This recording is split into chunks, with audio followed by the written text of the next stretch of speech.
Because the caveman experience in the ice that they talk about, dark caves, bright prison, and talk about in Iceman Inheritance, the rape and how does he say it? Why has the white man or the white race ramaged through the world, killing and conquering?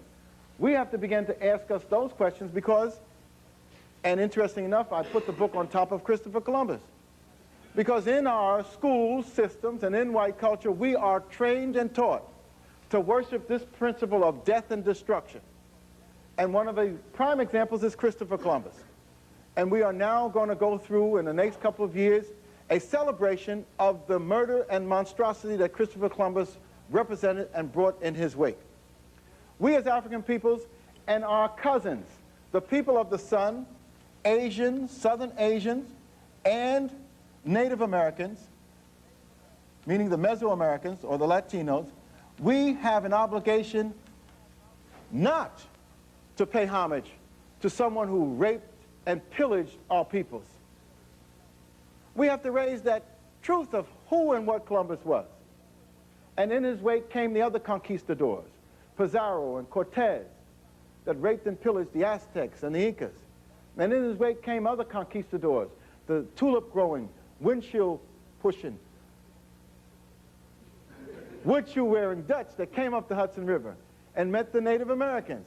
And the Native Americans greeted the Dutch with the Sun People's hand of Christian fellowship. And the first thing the Dutch looked at was to see whether there was any gold on the fingers, to see whether there was any gold on the arm. And then they went past the arm to see whether there was any gold around the neck.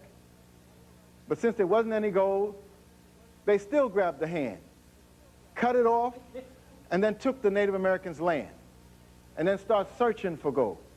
In other words, the value system, the conflict of the value system of the ice and the value system of the sun was what was happening when the Dutch came up the Hudson River. And what has been the synthesis? The genocide of the Native Americans and the building of white America on these lands. What is your role going to be come 1992 when the celebrations ensue for Mr. Columbus? I think that I would like very much to discourage many third world countries in Africa, in South America, here on this continent, from participating in a celebration if that celebration is really a celebration of the European conquest of great Spanish and Portuguese victories. Do you admire Mr. Columbus? Columbus can only be admired in terms of his determination, but he was... What's up, YouTube? What's up, family? I hope you're doing fine wherever you are today. These are presented Unique Stories, and you know how we always do it. Now, in today's discussion, we're going to be talking about the concept of white lies in history, because the white person changed the history and made the history his history, and not something that the majority should hear. Or most of the times, what we've ever known as history is not really history, because the person who had the pen and the paper changed the meaning of history, and he made it like it's history. I'm having like three scholars. I'm having Dr. Ivan Satima, John Henry Clarke, Dr. Joseph Ben Jochanan. These are Black American scholars who have played an enormous role in ensuring that we know, people know the truth, and they give facts. They don't just talk, they give facts about how we should, you know what I'm saying, we should understand the white lies. Because for the longest time, the history have been deliberately changed. And it is my role, it is your role to get to understand the truth, because they say there's an edited truth and they want you to understand how they've played in this part in making them to change the history. Now, the concept of white lies in history, as explored by African American scholars like Dr. Ivan Satima, John Henry Clarke, and Dr. Joseph Ben Jochanan, refers to the deliberate distortion, omission, or fabrication of historical narratives to uphold Eurocentric views. These scholars have worked to dismantle these narratives and reclaim the contributions of African civilization of human history. In this video, this shows how white people have lied over time in history. And these African American scholars, they're going to be giving a perspective that I believe that we should be knowing or we should be learning.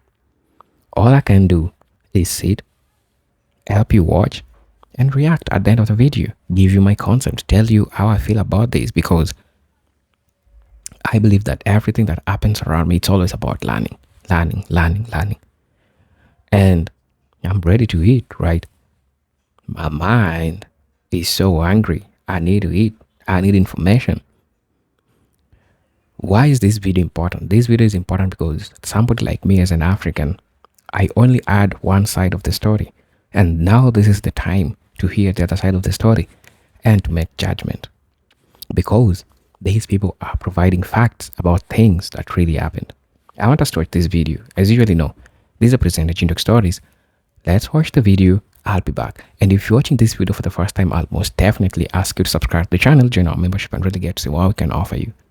If you wish that you want to buy me a coffee through my Cash App account, it's up on my bio. Kindly check it out and I'll most definitely appreciate it. Let's get into it. I'll be back. Was extremely dishonest person. There are concrete examples of this because he, for example, called the Caribbean the Gulf of the Ganges. He went to find India and he insisted on calling it India. That is why the natives are called Indians even to this day. He started naming places that were named by Marco Polo, and he threatened his men. He sent his notary, Fernando Perez de Luna, among the ships and made every man sign a document that he was off the continent of Asia. And he threatened his men, if they were officers, if they were later to say they hadn't come to Asia, they would be fined 500 maravedis. And if they were common sailors, they would be given 100 lashes and have their tongues cut out. This came out in an enormous 3-volume piece by John Boyd Thatcher. At the beginning of this century, it was published right here in America.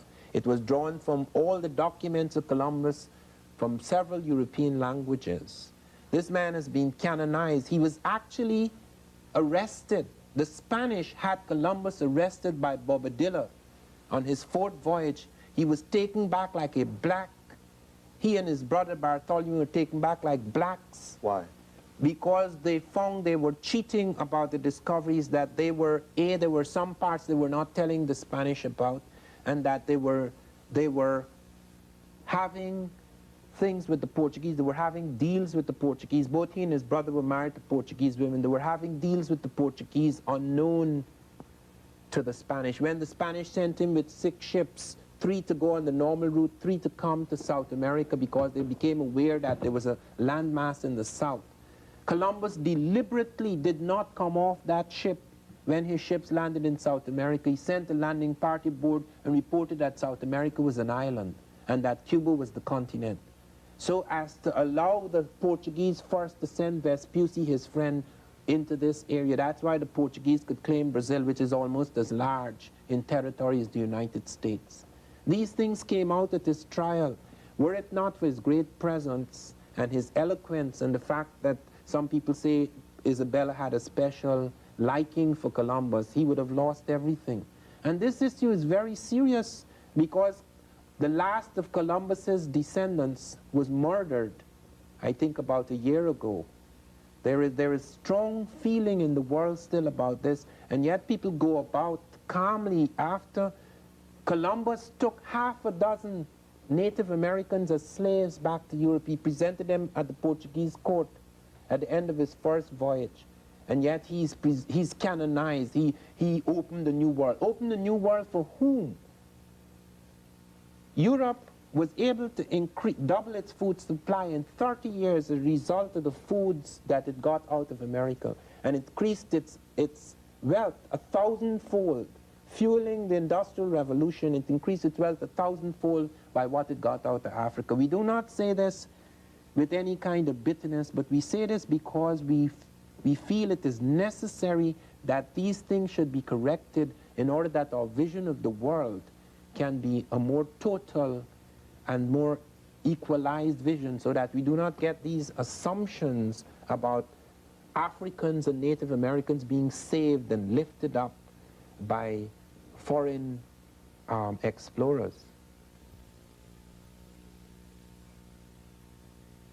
Our way into Ghana, into what became Ghana. That's King Assa's famous speech discouraging the Portuguese from entering, and saying that maybe if we see each other infrequently, we could preserve our friendship, ending his beautiful speech with the statement, the land is forever pushing against the sea, and the sea is forever pushing against the land. It was Christopher Columbus a minor or a major player in the slave trade? Christopher Columbus was a minor player in history, and probably the most overrated personality in human history, who discovered absolutely nothing. He couldn't get his scheme off the ground in Italy. Well, people wouldn't even pay any attention to him, and he would palm this deal off on Isabella. When Isabella, this is just at the period now, when the Moors were being expelled from Spain. Now, there's a reason for Spanish colonialism being so sloppy. Even today, most Spanish-speaking countries, this is a statement, if anybody want to challenge me on it, go ahead and challenge. Most Spanish-speaking countries today are sloppily run. The Spaniards came from under African colonialism one year and became colonialists later the same year. They had no rehearsal for power like England and some other countries. All right, but the question I put, and maybe Professor Jeffries would want to address himself to that, was Christopher Columbus a major player in the slave trade? Dr. Clarke says he was a minor player in the broad sweep of history, but was he a major player in the slave trade? It's important for us to look at the role that Christopher Columbus initiated in this process. The relationship between the west coast of Africa and Portugal had an involvement in terms of slavery. But the relationship across the Atlantic did not get started until later. Columbus, 1492, that's one of those important dates in the 50-year turning point of history, with an accident, was discovered on the beach in the islands of the Caribbean. In the wake of that discovery came the genocide of the Native American populations and the enslavement of the Africans. The relationship between Christopher Columbus and a Spanish cleric, Bartolomé de las Casas, needs to be understood. Bartolomé de las Casas documented the genocide of the Native American population in the wake of Columbus's discovery, and in that dynamic of dealing with the destruction of the Native American population, Bartolomé de las Casas called for the church in Rome and the Spanish throne to end the oppression of the Native Americans by bringing over Africans, saving Indian souls by bringing over Africans who have no souls to save. And finally, in 1516, Bartolomé de las Casas was successful with the Treaty of Tordesillas and the Asiento of bringing over Africans to the Spanish New World, initiating that process. Columbus was crucial to it. He began the destruction of native population, which meant that eventually the dying out of the native population, when the plantations were created the need for labor. The Europeans first tried their own people because they had this tradition of feudalism of working the land. Then they tried the Native American population, who was being devastated by diseases and the cultural oppression that they were being forced under, this general destruction. And so the alternative, after the Europeans failed to function in the Western world, after the Indians were devastated, was to bring over the African population. And so who made the suggestion? You're saying Christopher Columbus made the suggestion to Father Bartholomew de las Casas, who had the authority to go to the Pope and ask for an increase in the African slave trade to offset the disappearance of Indian labor that wasn't functional for them in the first place. a sweep of history. In the period before the establishment of the transatlantic slave trade, which the European nations were heavily involved in, engineered, conceived, maintained, and sustained, in the years before, Europe was in chaos. That period of time I refer to as Europe being land poor, resource poor, people poor. The bubonic plague had wiped out a good part of the population in the 1300s, 1349-50. The chaos in the Catholic Church was visible in the 1300s. There were two popes, one in Avignon in France, another in Rome. Mm-hmm. The Crusades had devastated Europe in the insanity of armies traveling across the so-called Middle East to rescue Jerusalem. Europe was in chaos. In the Sun Belt around the world, there was a flowering. There was a golden age. There was a golden age along the west coast of Africa with those nations and civilizations referred to as Benin and Ife. There was a flowering in the Sudanic areas of the Niger River Belt, where there were the successive empires of Ghana, Mali, and Songhai. In the New World, there was the flowering in the high Andes of the Inca peoples, and in Central America of the Mayans, and the Aztecs later contributing to that development. So there was this flowering. So we have to ask ourselves, what happened? My approach is that there was a 50-year turning point of history, 1482 to 1536. In that period of time, by accidents of history, the European was able to move from the wings of history onto center stage and push everybody else off. And what was the accidents vehicle? Of history. What was the vehicle?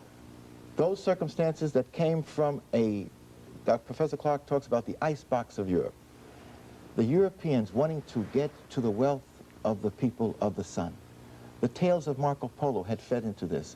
The pilgrimage of Mensa Musa, the great African emperor who went from his nation in Mali across North Africa onto Mecca, 1324-25. So this greed and this need for other people's wealth became real. But how could a people from a continent in decline overcome a continent that was in full flower? Well, you've got to take into consideration who had the gun and who did not have the gun. In Europe's isolation, they had lost the concept of longitude and latitude. The Africans, Arabs, and the Berbers at the University of Salamanca in Spain had preserved the information on the maritime skill coming out of the great technical nation of that day, China. Once the European learned what to do with ships at sea again, he realized that he had to get outside of Europe to find some food. He's looking to Asia for the great spices, looking for something, the sweets and the spices, something to put on that gosh darn awful European food so he could eat it. He discovered Africa en route. They did not come to West Africa looking for slaves at first. They came looking for an ally. They had heard of an African king called Prester John, and he was supposedly a Christian king. And they were looking for an African Christian king to be an ally so they would fight the infidel Arabs who had blocked their trade in the Mediterranean. There is also the story that is thrown up that the African participated in the slave trade. Dr. Jeffries, what is your response to that? Is it so? And if so, what was the nature of that participation? Well, that question has come up to us often in our classes, for example. Didn't Africans participate in the slave trade? There was involvement of Africans in the slave trade, but the slave trade was an institution that was internationally planned, conceived in Europe, imposed upon Africa. You before asked the question of the technology. Professor Clarke explained that the Europeans had the guns. They were on a war footing. They were constantly involved in war. The 1300s is referred to as the first 100 years war between England and France. They talk about a 100-year struggle. European being on war footing when he came in contact with the Africans. His desire was for the wealth, and he was scheming and plotting to take that. But as Professor Clarke was saying, the first involvement along the coast of Africa, 1482, when the Portuguese built the fort at Elmina, was not for enslavement, it was for gold. And that's why we refer to that area as the Gold Coast. And for decades, that was the bulk of the trade, gold. But the Europeans also were involved in a struggle internationally with Islam. And as Professor John Clarke was saying, that Prester John was the king in Ethiopia, and they were trying to get around Africa in order to get to Ethiopia. and they made allies as they went down the coast. And the African How did they chiefs, do that? How did they make allies? Well, honorable trade was one. The trade, See, if we keep talking about this, we're going to arrive at a conclusion that the slave trade wasn't necessary. The European could have gotten more out of Africa through honorable trade, including labor.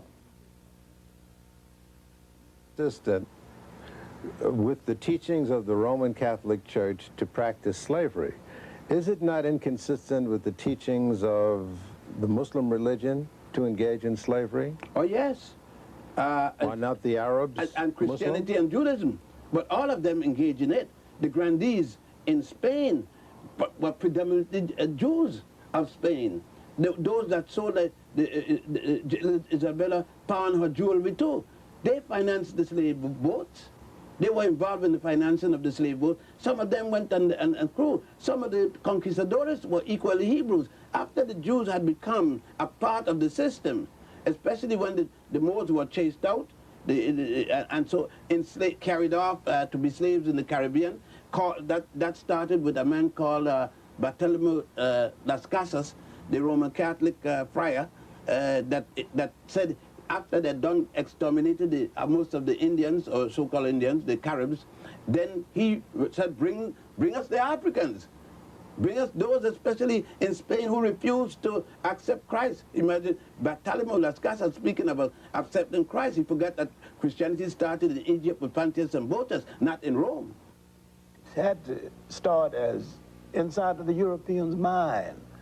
And the kind of relationship the Europeans had with Africans before they developed this whole concept that in some cases were very respectful in how and why the Europeans came down the coast of West Africa in the first place, inasmuch as they did not come down the coast of West Africa originally looking for slaves. But many say that the Africans engaged in slavery. They point that out very quickly, that black Africans engaged in slave trading. Africans, we must distinguish between indentured servitude, where Africans enslaved their prisoners of war and freed them after a given time, where many of these same Africans, in concert with other Africans, rose to high position within the very family that supposedly enslaved them, and some became kings in the same family. You cannot in any way compare this with the Atlantic slave trade. And another thing you need to remember, except for the opening up of the New World and the wholesale murder of the Indians, the so-called Indians, they wouldn't have needed any Africans to come to the New World anyway, because they had an adequate labor supply, and they were looking basically for a labor supply. Now, no one could have engaged in anything as big as this without gun technology. And the gun technology was developed in Europe to protect Europeans from other Europeans. Then after the Africans lost Spain and control of the Mediterranean, the Europeans turned that gun technology on the Africans themselves. You need to know more than just slavery itself.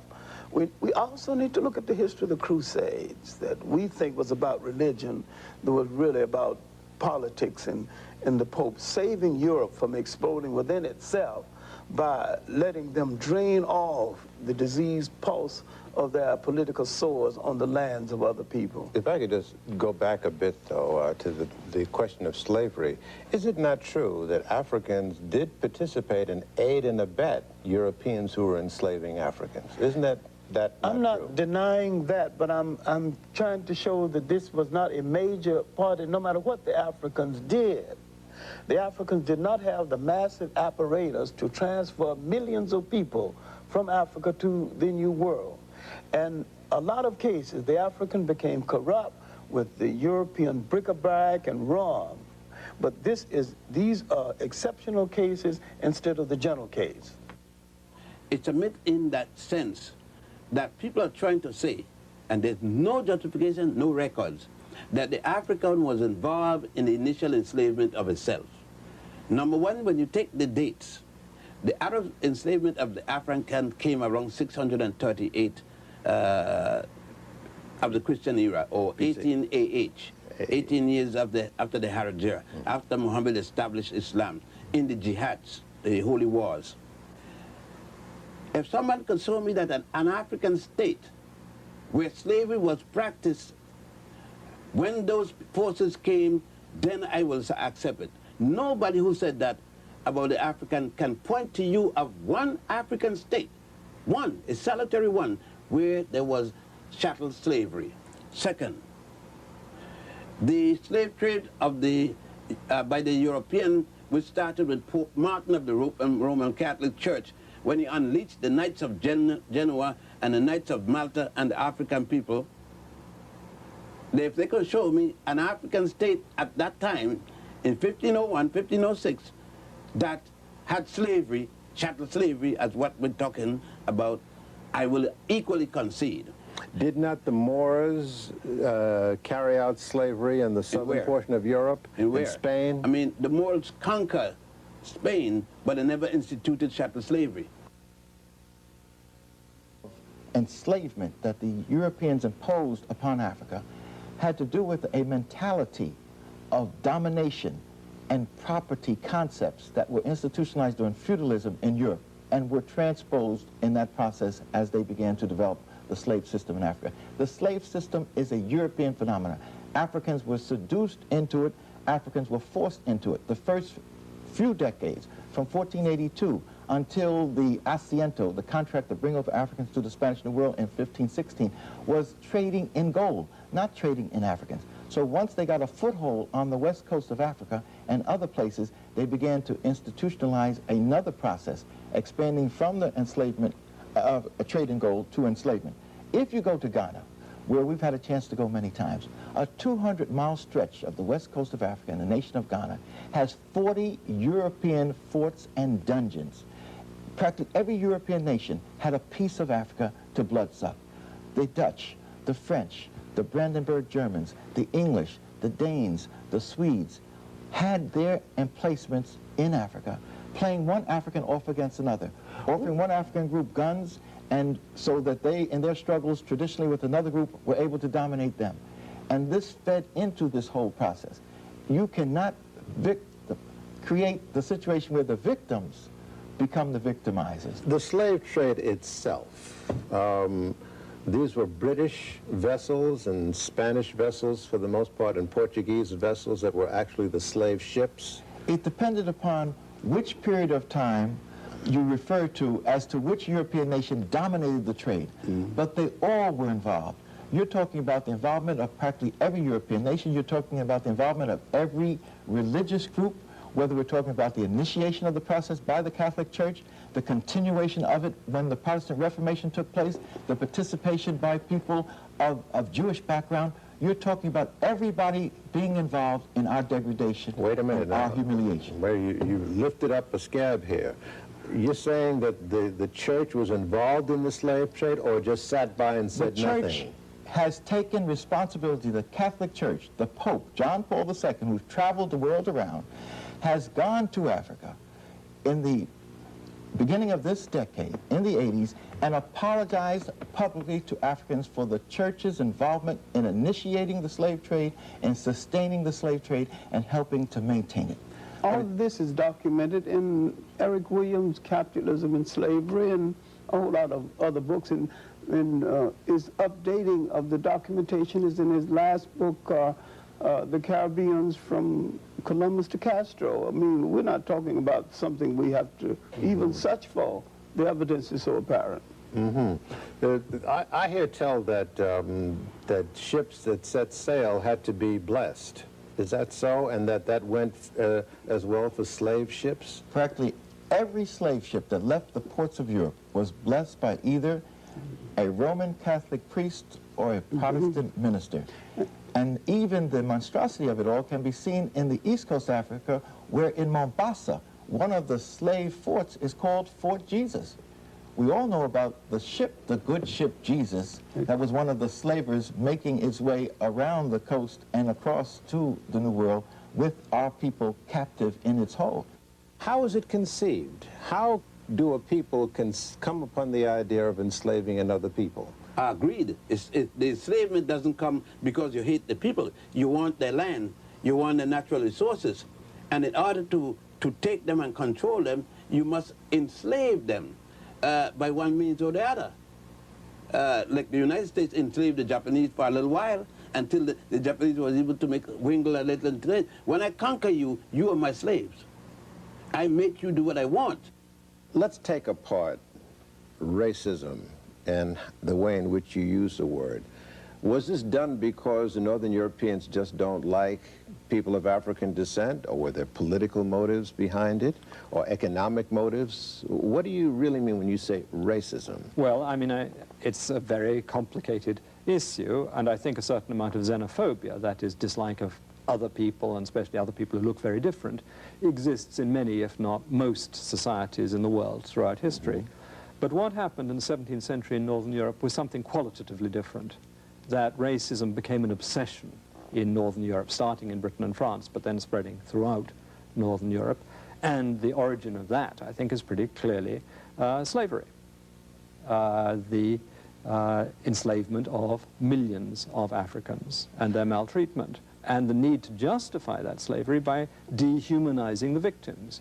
You couldn't behave so badly to men. You couldn't behave so badly to sons of Adam. Or, so you have to dehumanize the people you're behaving badly to. I think that's the essential. It's a complicated and subtle thing, but that is the core, the crux of the issue. So because enslavement really had at its root economic motives as well. Oh, yes.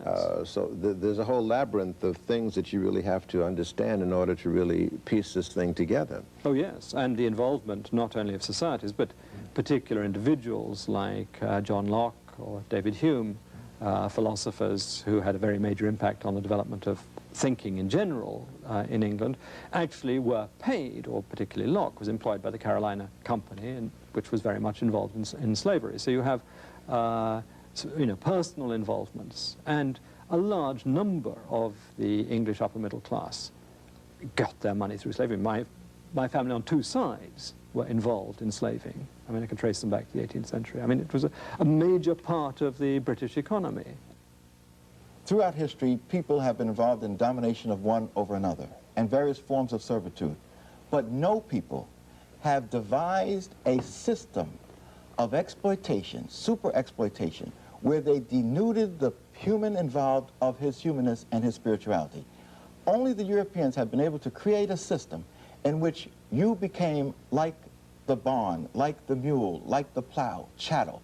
And that comes because of his rooted system in feudalism for 1,000 years, when he had that concept in his judicial system, in his economic, philosophical, and religious system for his own people.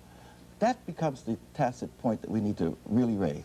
What is the utility in bringing this up? Many say they're tired of hearing this whole issue about slavery. What is the utilitarian value? Because it's still with us in another form, only now it's computerized. And also we will be celebrating within a few years the monstrosity of Christopher Columbus's so-called discovery of the New World, which led to the genocide of the native population and the enslavement of the African population. Blindly, people in America, in this Western Hemisphere, will be celebrating this devastation of the human family, we of African descent, with our brothers and sisters who are Native Americans, with those of the Latino background, who are a combination of the African and the Native American. We should be memorializing that devastation which took place, that Holocaust of Holocausts, the hundreds of millions that were affected. We should be memorializing that as a 500-year rededication to raising the spiritual nest that our people left as a legacy for the world, that within every human life form, within every natural life form, there is a spirituality, a oneness of God. That's the basic African value system. That's the basic Native American value system. We need to memorialize that process that was put in place to dehumanize us, but because of our spiritual strength, never did, and we have been able to rise as we have to continue to contribute to the human family. All right, on that note, we'll take one more break. And figures in the human rights struggle. It is impossible for history to be purely objective. It can never be purely objective. I think it can be more or less objective. that I think there are objective limits, but clearly truth is socially conditioned to some extent, and there's this curious position of academia that it is in society and yet it tries to transcend it at the same time, so it has both aspects. But I think for the last 150 years, ancient history has been overwhelmed by racism. I mean, racism was such a powerful and pervasive force that it was impossible for any part of society to escape from it.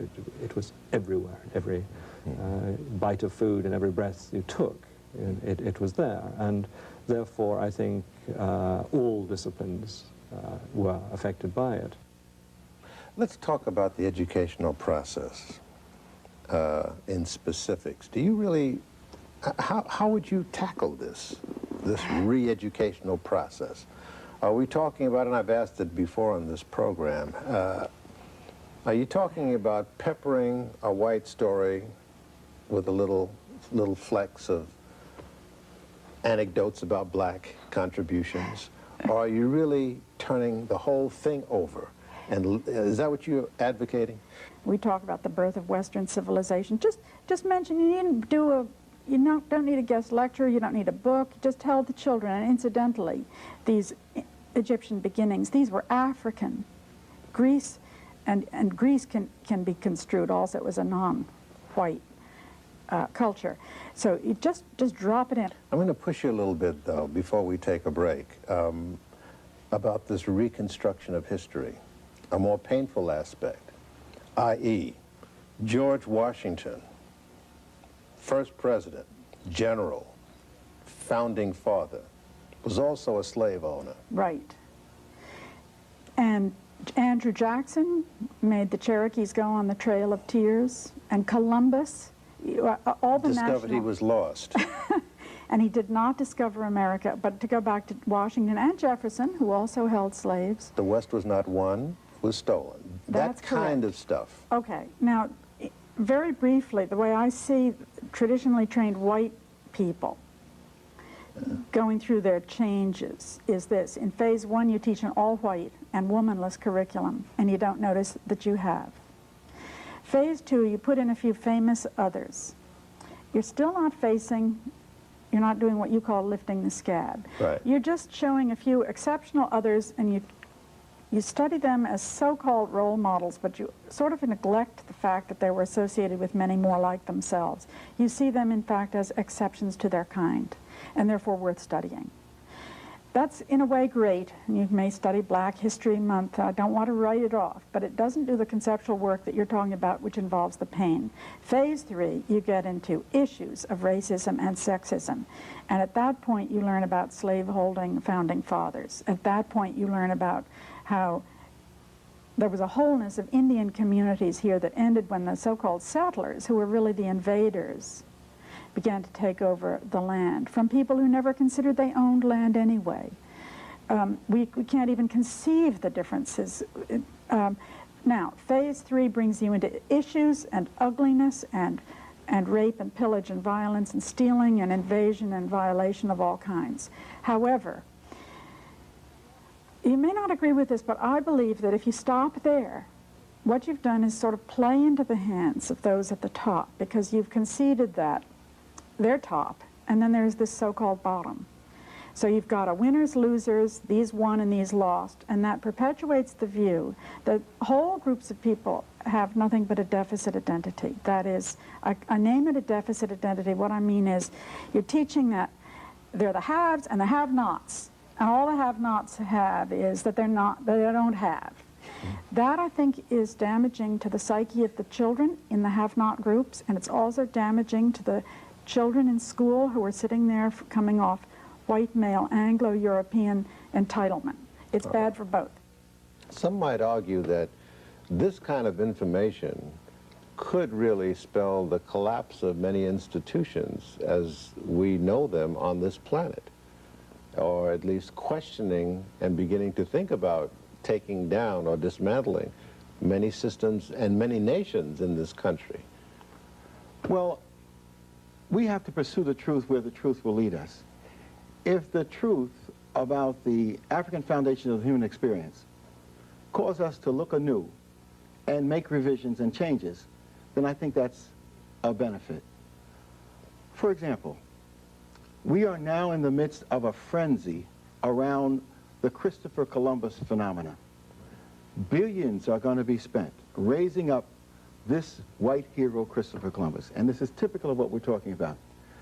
The history that we've inherited from the European experience is what we call his story, the story of rich white men with property.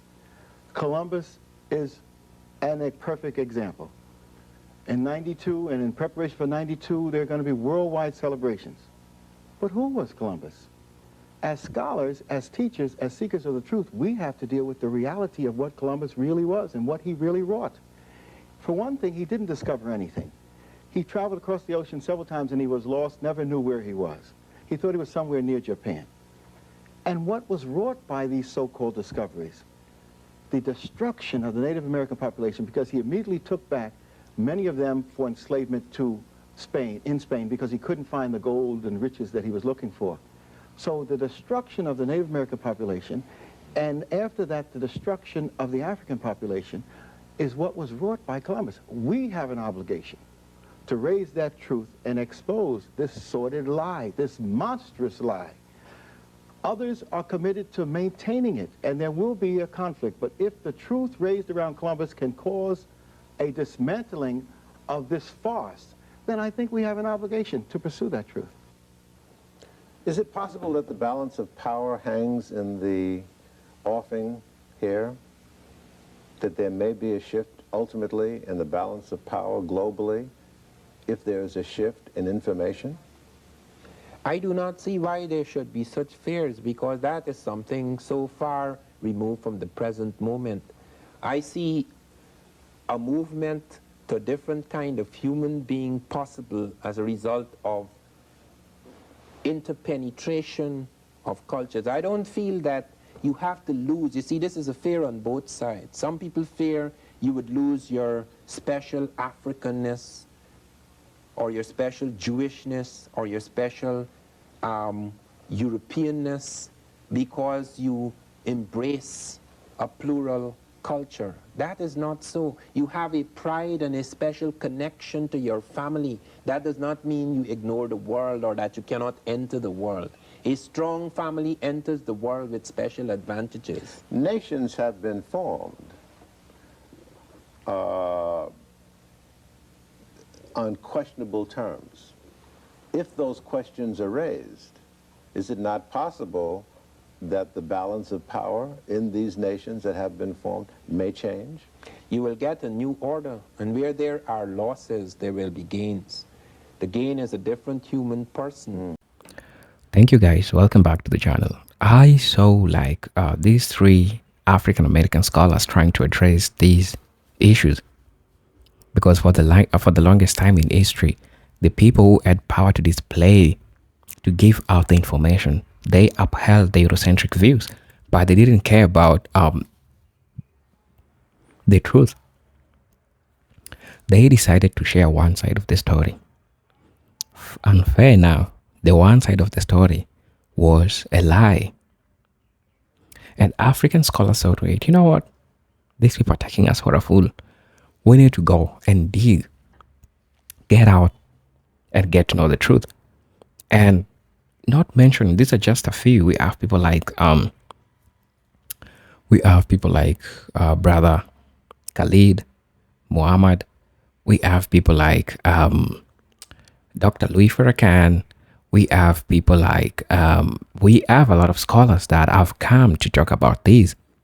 And it's important for us to understand that these people are not just talking.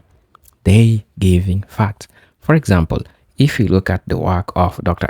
Clarke before the Columbus came, one of his major works that he's done really makes you understand, because it doesn't just talk, but it tries to dismantle the lies that people like Columbus, who came and lied to people and lied in the face of people. What did they expect, right? Because for me as an African, it took me months ago to know how much we've been lied for the longest time. And it is time for us to know the truth. And I appreciate the works of people like Louis Farrakhan, um, Dr. Ivan Satima, John Henry Clarke, and Joseph Ben Jochanan. Really, really important part of Black history, the people that we celebrate, and so many other scholars who have come out to talk about this. Now, with me, I prepared a given presentation that I want to do. It's not a long one because the video itself is long. So as I was learning, I also tried to look something that I could say as part of the presentation. Now, beginning with this Black American scholar, Dr. Ivan Satima, and the works that he's done to the Black community. The first work is They Came Before Columbus, that he did in 1976. Now, what was the focus of this work? The focus of this work was Dr. Ivan Satima challenged the narrative that Christopher Columbus discovered the Americas. He provided evidence of pre-colonial African contact with the Americans centuries before Columbus arrived in 1492. And he provides evidence. This is the right thing that I like about it.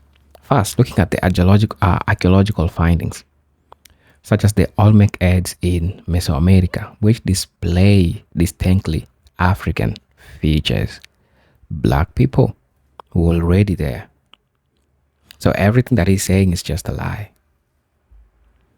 Another part of evidence that he shares is accounts from early European explorers and maps indicating knowledge of African presence in America.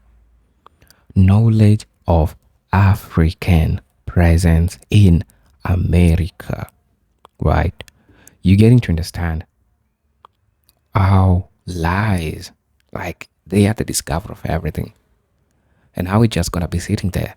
They're just going to be lying to us. They're just going to be lying to us that everything, everything is just fine. And we as white people, we as white scholars, we as white professors, we are the ones who discovered ABCD at the expense of people, Black people, Africans who were already there, people who did a lot of trades.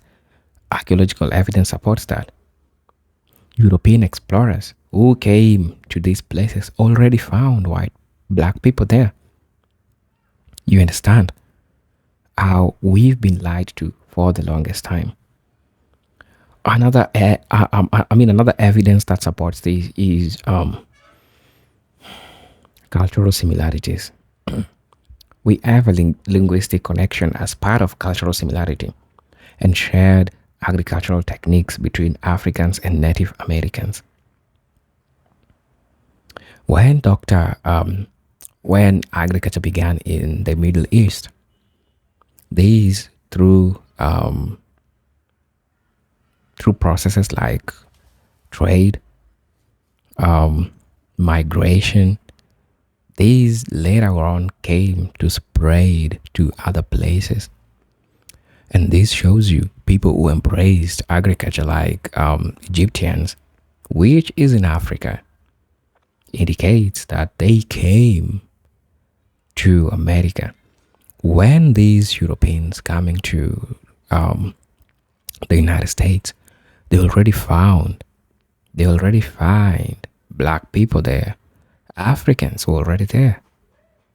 Look at the cultural similarities when it comes to linguistic connections and shared agricultural techniques between Africans and Native Americans. This shows that there was interaction early before. The Native Americans, which the first people were Black people who were already there. Now, you need to understand that Dr. Ivan Satima's work has already, and is working so hard to disrupt the Eurocentric accounts of exploration and highlights the urgency of African civilization in global history. The second scholar that I'd like to talk about is Dr. John Henry Clarke. Dr. John Henry Clarke also talked about the Christopher Columbus and the African Holocaust in 1992. Now, you need to understand that Clarke critiqued the mythology surrounding Columbus and exposed the destructive consequences of European colonization. He referred to the transatlantic slave trade as an African Holocaust, one of the most things that people don't want to talk about, right? The insights that he gave is that Columbus voyages marked the beginning of the systematic erasure of indigenous and African contribution to history. Now, he also goes ahead and talks about the European narrative glorified colonizers while ignoring the atrocities they committed, including genocide and slavery. Now, this was genocide towards black people. But remember, when the Holocaust happened to white people in America today, they getting the reparations, right? While the black genocide, this transatlantic slave trade, black people are not getting reparated, and this is something that they've been saying for the longest time. Like, you know what? We just want our reparations, but they're not getting that, right? Now, Clarke also argues that the history as written by Europeans systematically minimized the achievements of African civilization. True. They even go ahead by saying that Egypt is not in Africa. Egyptians are not Africans. Geographically, where are they? Right. Now, Dr. Clarke has encouraged black people to reclaim their history and develop a historical consciousness to combat the psychological effects of Eurocentric lies. The last scholar that I'm going to be talking about is Dr. Joseph Ben Jochanam, or Dr. Ben, if you like. The key work of Dr. Ben is Mother of Western Civilization, which he did in 1971. The focus was that the ancient African civilization, particularly in Egypt, Kemet, were foundational to Western civilization. Ancient Egypt was an African civilization, contrary to efforts to Europeanize its history. The true civilization came from Africa, came from Egypt. They denied this, and when they started agreeing to this, they trying to say that, you know, at the end of the day, Egyptians are not Africans because they don't want the name of black people to appear there. Now, another thing that I would like to address is major contributions in science, medicine, mathematics, and philosophy by Africans were appropriated by Greeks and Romans. Africans already came with mathematics, philosophy, which were appropriated by Greeks and Romans. Also talking about Christianity and Judaism have roots in Africa, African spiritual traditions, which were later distorted and erased. And this is most of things that people don't know. Christianity was already in Africa. Africans had their own way. Africans had their own spirituality. Right. And there are things that runs across all these three scholars. One is reclamation of African history. Two is critique of Eurocentrism. Three is African agency and achievements. Four is colonial and post-colonial manipulations. The